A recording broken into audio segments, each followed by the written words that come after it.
If you're trying to figure out whether your athletic skill matches that of a particular program, Global Sport Connection has you covered. When you enroll with us, a scout will evaluate your athletic skill and recommend a program for you. There are several levels of college competition. You've probably heard about the NCAA, the National Collegiate Athletic Association. The NCAA oversees many of the athletic programs for the universities and colleges here. The NCAA system and all the regulations that come with that was very confusing to me at first, and I noticed that right away during the recruitment process. And further episodes will go more in depth into the NCAA, but broadly speaking, NCAA colleges and universities are split into Division I, Division II, and Division III schools.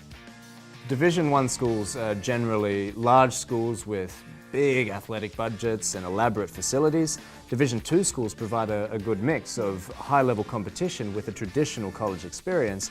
And Division III schools, that's where you'll find the most number of student athletes because Division III schools are the most numerous. And each NCAA division has regional conferences. These can include the Big East, the Ivy League, the Atlantic 10, the Big 10, the Big 12, the Big South, or the Pac-12.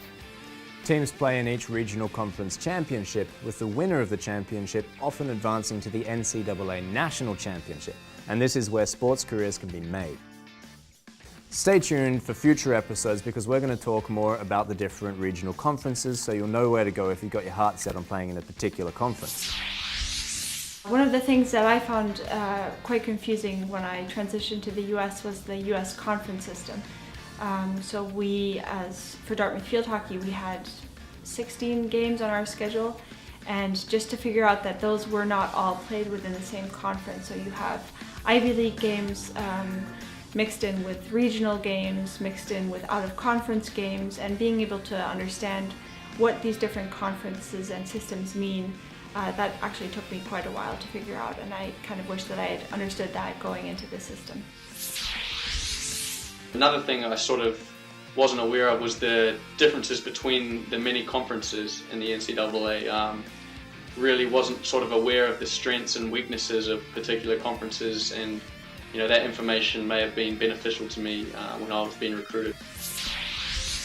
And if you want to know what to do next, you can register for our free, no-obligation evaluation of your athletic and academic accomplishments. How do you register? Just click on the Register tab on the Global Sport Connection website, once we're done here, of course. This is the first step to opening doors to your tomorrow.